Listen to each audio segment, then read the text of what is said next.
Hello, hello. Welcome. We are going to try to get through Leviticus. So, I am doing chapter 19 today, various laws. I've enjoyed doing Leviticus. I know we got plenty more to go, but I am getting excited getting into I know Judges isn't next, but getting into Judges and First Kings and Chronicles. Those are the ones that I always liked reading growing up because they're more of a history, and I enjoy historical fiction and stuff and things like that. So as a kid I always enjoyed reading those books far more than Leviticus, but this has been good. So we'll start with verse 1. The Lord said to Moses, "Speak to the entire assembly of Israel and say to them, Be holy, because I am the Lord your God am holy, because I, the Lord your God, am holy. Each of you must respect your mother and father, and you must observe my Sabbaths. I am the Lord your God. Do not turn to idols or make metal gods for yourselves. I am the Lord your God." Okay, we'll stop right there real quick. So the last one, how do I say this? The importance of not making idols. First of all, it's dumb because it's not God. But what was really going on is when you make an idol, especially a fake one, well, they're all fake, but we can make a human being an idol, and that can be bad. I mean, we've seen what happens with Big Bear when people make him an idol, and then the gamma swarms come. But also, if you make an idol out of metal, that's basically saying, I have my own God. So whatever I dictate this God's will to be is what it is. So it's completely self-serving. That's what the dangers of these metal idols that were going on, where everyone could make their own God. There's a lot of non-canonical or apocrypha books that talk about what was actually going on in ancient Samaria when Abraham and stuff, and everyone just made their own gods. So that basically meant they could dictate what they thought was right and was wrong because it was their personal God type of thing. Obviously, respect your mother and father. You must observe my Sabbaths. My wife and I have been trying really hard. We do it on Sunday. I know that's not the actual Sabbath, but to make an actual day of rest. Go to church, have dinner with the family, and rest. No real work to do that day. It's hard because if you do anything on Saturday, that's supposed to be our meal prep day. But say we have to go to a family birthday or something, then we got to do some meal prep on Sunday. Otherwise, there's no time in the week. But we really do try to have a day of rest, day for the Lord, day for family. It always bugs me that we didn't, as a Western society, make the festival days or the holidays of the Old Testament our holidays.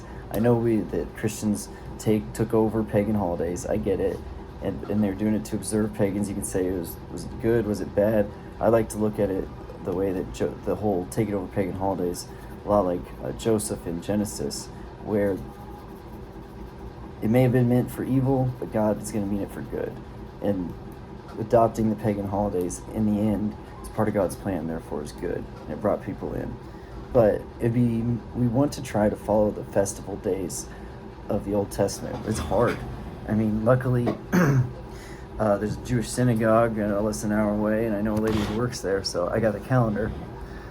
And then, right here, so in the commentary it says, on the "you shall be holy," the idea behind the word holy is separate as it applied to God. It describes God's apartness. It means that God is different than man and from all others, different in his being and different in the greatness and majesty of his attributes.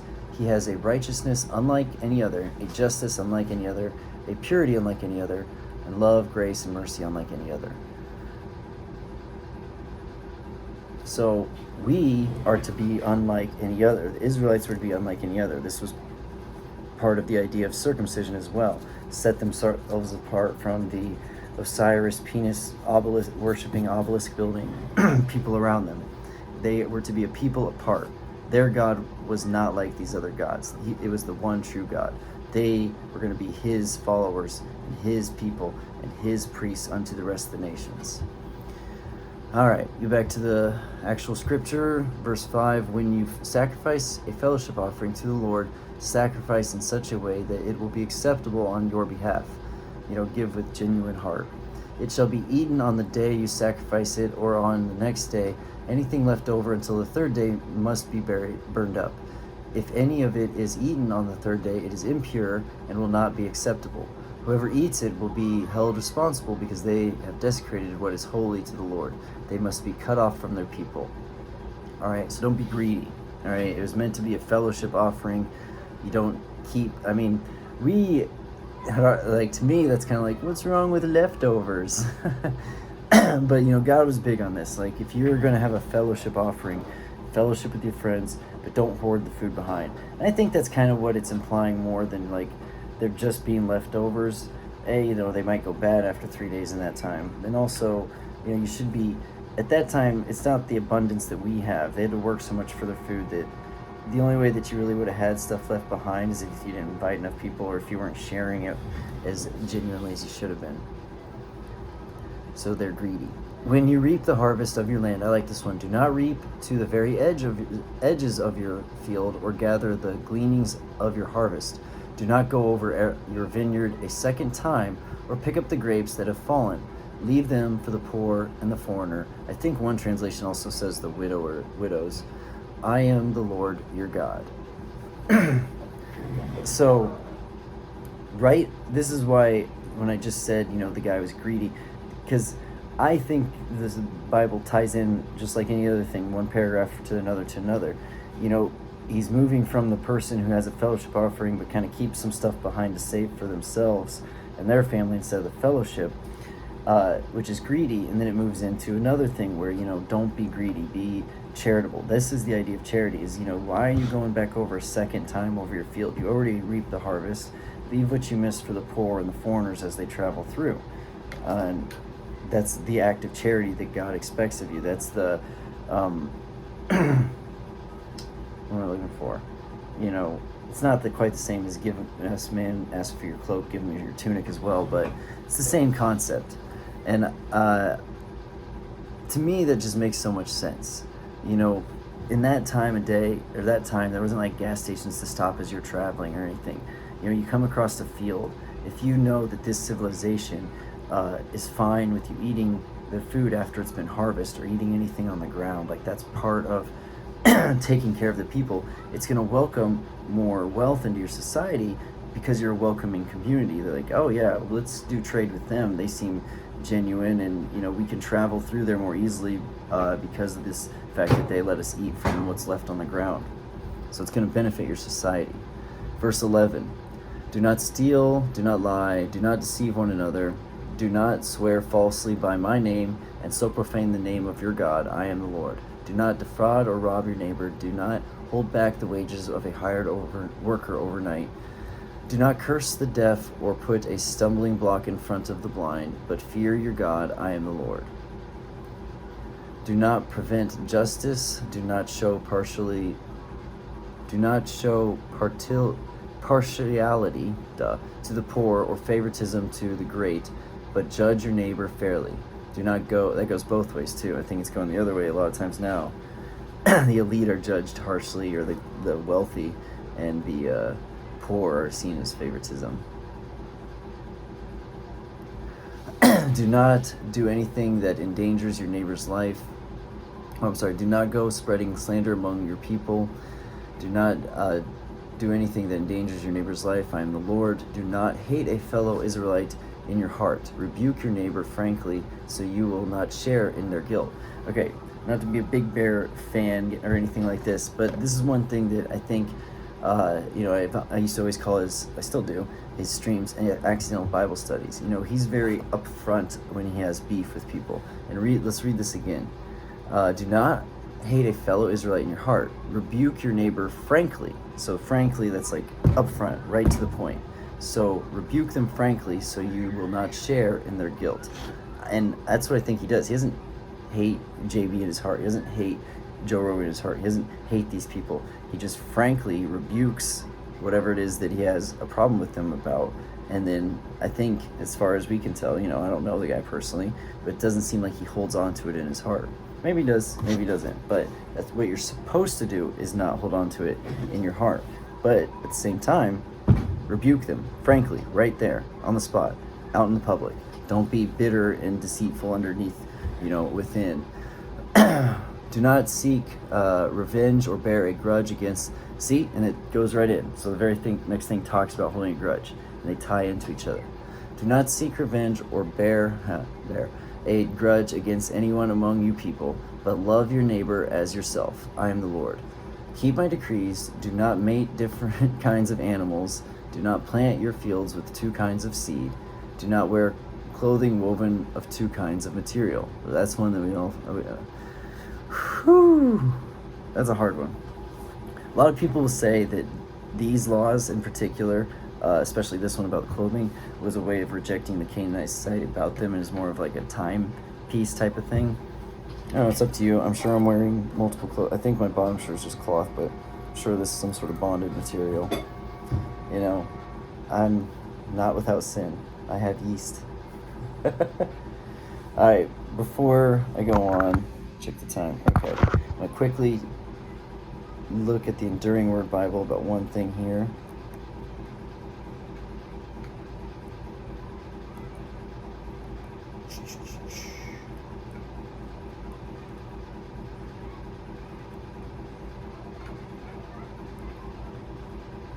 Okay, this is about the leaving grapes on the ground and stuff. This was one of the public assistance programs in Israel. Farmers were not to completely harvest their fields, so the poor and needy could come and glean the remains for themselves.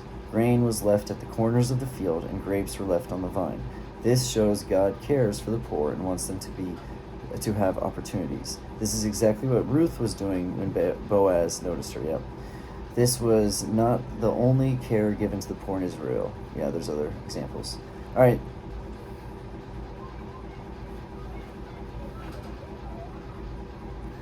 And then it talks about how foreigners traveling through felt safe doing it. Okay. Verse 20. If a man sleeps with a female slave who is promised to another man, but who has not been ransomed or given her freedom, there must be due punishment. Yet they are not to be put to death, because she had not been freed. The man, however, must bring a ram to the entrance to the tent of meeting for a guilt offering to the Lord. Again, this is in public, so everyone knows what you're doing. You might think, oh, big deal, you sacrificed a ram, but now everyone knows what you did. You know, they're going to be looking at you a little leery now. You know, no one wants that shame. With the ram, I think it's the shame more than the punishment. They would, the society knowing you did it. With the ram of the guilt offering, the priest is to make atonement for him before the Lord for the sin he has committed, and his sin will be forgiven. When you enter the land and plant any kind of fruit tree, regard its fruit as forbidden. For 3 years you are to consider it forbidden. It must not be eaten. In the 4th year all its fruit will be holy, an offering of praise to the Lord. But in the 5th year you may eat its fruit. I'll have to remember that, because we're just planting fruit trees. In this way your harvest will be increased. I am the Lord your God. Do not eat any meat with the blood still in it. Do not practice divination or seek omens. I've talked about how the blood, Big Bear talked about it, how it gives you that adrenaline rush. He even thinks you can like he was a rabbit when he ate it. I think there's something to that, and that's why it's forbidden. Do not cut the hair at the sides of your head or clip off the edges of your beard. Do not cut your bodies for the dead or put tattoos on marks on yourselves. I am the Lord. I have a tattoo. I know. It's one of my really only regrets in life. There's things I've done that I shouldn't have, but as far as regret goes, do not degrade your daughter by making her a prostitute, or the land will turn to prostitution and be filled with wickedness. Some of these seem pretty self-explanatory. Observe my Sabbaths and have reverence for my sanctuary. I am the Lord. You know, he keeps saying, remember my Sabbath, remember my Sabbath. Remember me, keep me holy, keep me in your mind. I think that's what he keeps saying. I am the Lord. Do not turn to mediums or seek out spiritists, for you will be defiled by them. I am the Lord your God. Stand up in the presence of the aged, show respect for the elderly, and revere your God. I am the Lord. When a foreigner resides among you in the land, do not mistreat them. The foreigner residing among you must be treated as your native born. Love them as yourself, for you were foreigners in Egypt. I am the Lord your God. See, it's not that the Israelites were special boys in the way that they say. It's that they were to be priests unto the world. Well, a good priest should be a good caretaker. Everyone knows to trust them. Everyone knows they can go there and they'll be fine. That was their meaning. That was their purpose. Do not use dishonest standards when measuring length, weight, or quantity. Sounds like kind of a Judy thing to do.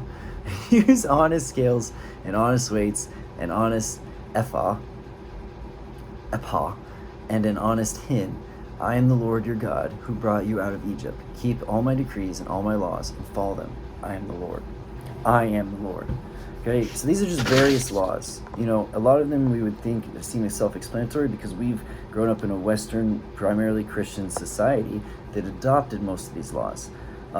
So that's why. Some of them might seem weird to us now, like, oh, we don't really need to follow that one. I know the bonded material, the tattoos. I know good people tattoos. Okay, I disagree. I think we're forgiven. I think, you know, God understands, you know, but I think it's still sort of being of the world. You know, we're supposed to be in the world but not of it. Follow all of them. I know I don't, okay? I'm not sitting here as a hypocrite, but I think the more that you can follow, the better. I can't sit here in all honesty say that it's just flat out okay that God isn't at least a little bit, you know, motivating us to do better. It's kind of like I'm a track coach. If I have a 800 meter, you know, girl who we want to get under 225, or trying to get under 225, really working at it, and she hits 227. I'm still proud of her. I still think she ran well, as long as she did run wisely. But I know she could have done 225. And I know that she made her move too early and died at the end, even though we talked to her not to do that. Why did she do that? Well, she got over eager. She got caught up in the moment. It's the same thing with, like, these laws. Like, you're just too caught up in the moment. It's too hard to, you know, have material that isn't bonded together. It's too hard to eat those ways. And I understand it's too hard to keep the Sabbath. And, you know, God still loves you. I mean, as a coach, I still, you know, I'm proud of my runners, but doesn't mean that there isn't still a higher standard to shoot for. There isn't still something better that they could have done. You know, when we settle and think that it's good enough, that's when, you know, Christians become embarrassing. Anyway, I better go get ready for my next PE class. Hope everyone had a wonderful morning, afternoon, evening, or good night. God bless.